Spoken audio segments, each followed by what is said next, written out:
Welcome to Wrong Time Watch. My name is Kevin, and today we're going to talk about what watches I'm going to sell off to make room for the Explorer, or to pay for it, however you want to look at that. So one of the things to consider is, do you think that all of these watches, or do you think that it's worth it for me to sell all these watches just for this one watch? And then which watches would you sell off to pay for the Rolex Explorer? So I bought it used, but secondhand, however you want to look at it. But let's pretend I bought it from the dealer. So that would be about $8,200 after taxes. So I'll put this watch here, and I've already been talking about and planning on selling the Seamaster. So I don't know if that really counts towards this, but the Seamaster, according to watch charts, I could get perhaps $4,000 for it. I don't know about that. So anyway, let's just call it $4,000. And actually all these watches, in two more off to the side here, I should be able to get somewhere between 13 and 14 for them. So if I subtract this from the mix, it'll be just under 10. And that would, of course, would pay for this. But anyway, let me put this one on wrist. Just trying to go through the process here of what to sell, and I don't know. I've been thinking about selling watches anyway. I have a bunch of damaskos, I have a bunch of sinns, and I'd like to get down to one damasko and down to one sinn. And the Explorer kind of changes things up. I just got this watch a little over 2 weeks ago. So anyway, the Seamaster, I really wanted to like this watch, but I don't like it enough to keep it. I'll just put it that way. So set this one off to the side. And then next, kind of the obvious one to sell, I think, would be the Ranger. I think the Ranger and Explorer just have too much in common. But other folks have said the same thing about my Black Bay 58 and my Submariner, but I like wearing the Black Bay 58 and the Submariner. I like them both. The Ranger, I don't feel the same. I do not feel the same about the Ranger as what I feel about that Black Bay 58. I don't know why that is, but I think the Ranger will be going. It looks like I could get about 23 for this, maybe 22. Not exactly sure, but I want to compare these two first, and maybe spend another week or so with the Ranger. But I have not been able to place my finger on why something about this watch, it just doesn't work for me. I don't know what it is, but I know other people that really like the Ranger. I just like my Black Bay 58 a lot more, and I like the Explorer a lot more. So, you know, one thing I like about the Explorer, that it has the rounded case shape. I really like that.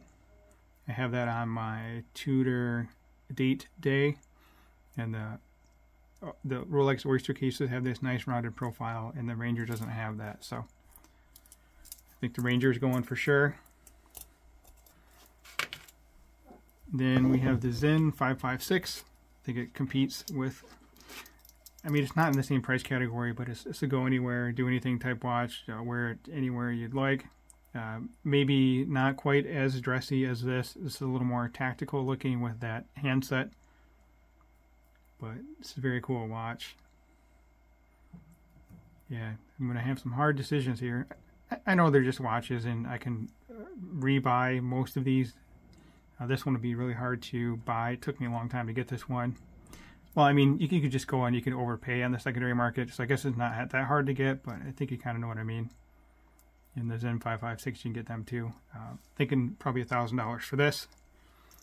I'm not, you know, this isn't a sales video, but I guess if you want to email me, go ahead. We can talk about it.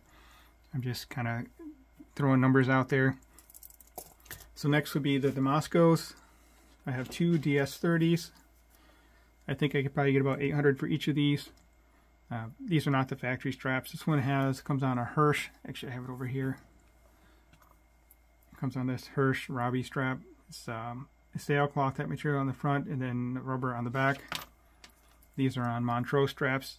Very comfortable straps. Very, very comfortable. But I think these kind of compete with the Explorer as well.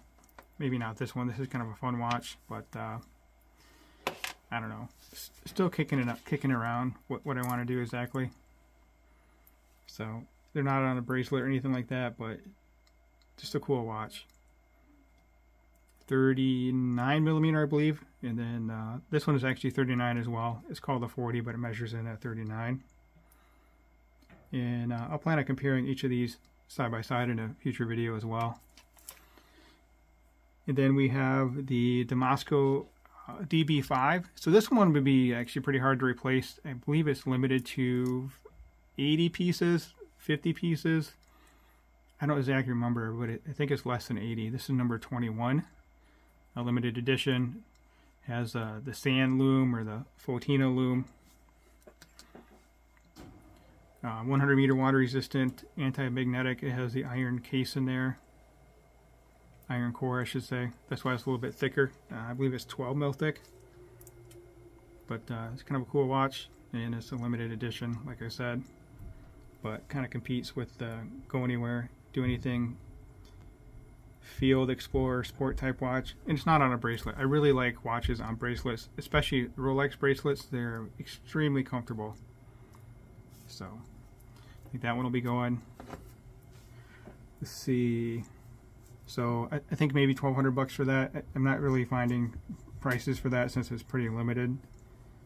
So Rolex Summiter. I've had this for a while.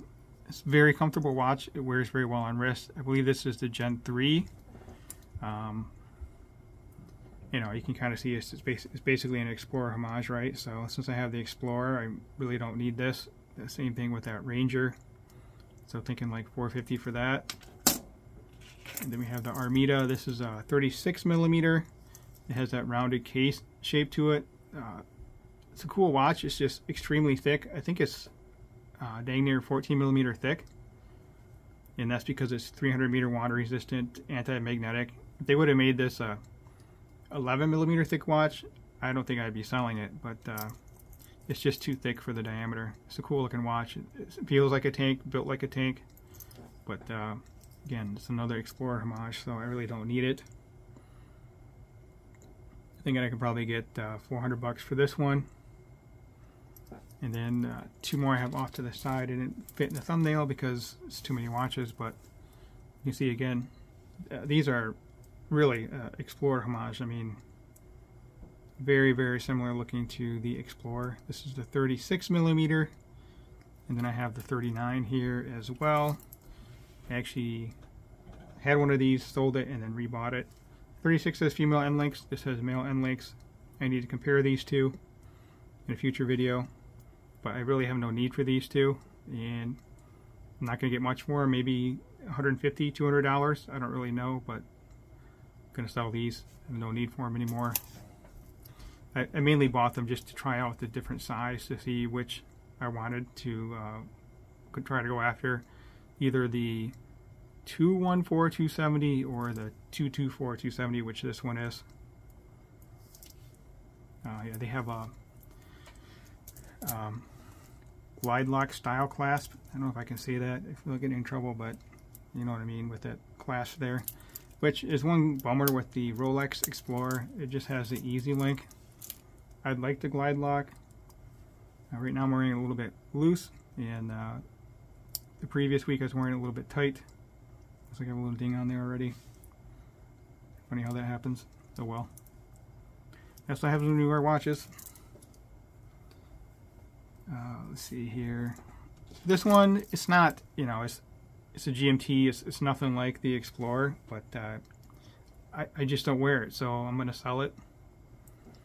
Thinking I could get maybe $1,700, $1,600. I don't really know, but need to make room. Not necessarily room in the watch box, but room in the watch budget. I don't really have any other GMTs, so still undecided on keeping this one or not, but I have another Sinn that I like more than this, and really trying to get down to one watch per brand, even though I do have two Rolex watches, but I guess Rolex can be an exception to the one brand per watch rule. One watch per brand, sorry. I have a Omega Speedmaster as well, so that's going to be my one Omega. So this one's going to go. It's too heavy. I'll have a video in the future, but explaining why I don't want to keep this watch. It's a nice watch. It's an awesome watch. It's just not for me, and for the money, I don't know. Since it's not going to stay around. So yeah, let me know your thoughts in the comment section on what you would keep and sell, or if you would, heck, sell. Would you sell the Explorer and just keep all these? I mean, I only have one wrist, but just things I'm thinking about, right? And then finally, we have the Jeanalt silent service. This is a little more beat up than I thought it was when I bought it, so I don't even know if I'm able to get much money for it. I mean, I may just end up keeping it just to bash around. I was going to try to refinish it. Maybe I still will. But I don't even know what I would get for this. Maybe $700. It's a nice watch. It's super comfortable. I mean, it has the Rolex Oyster style bracelet and the glide lock style clasp. So you can imagine why it's very comfortable on wrist. But it looks different than the Submariner. But that's not really a good thing either. I really like how the Rolex Submariner looks. So we'll see if this one stays around or not. So yeah, just a quick run through of all the watches I'm looking at selling to make room or to pay for the Explorer. This is a watch I've wanted for a long time, and now I have it in the collection. Kind of unexpectedly, but I think it works out. And still need to think about which I prefer between this and the Submariner. This is the one that I wanted many years ago.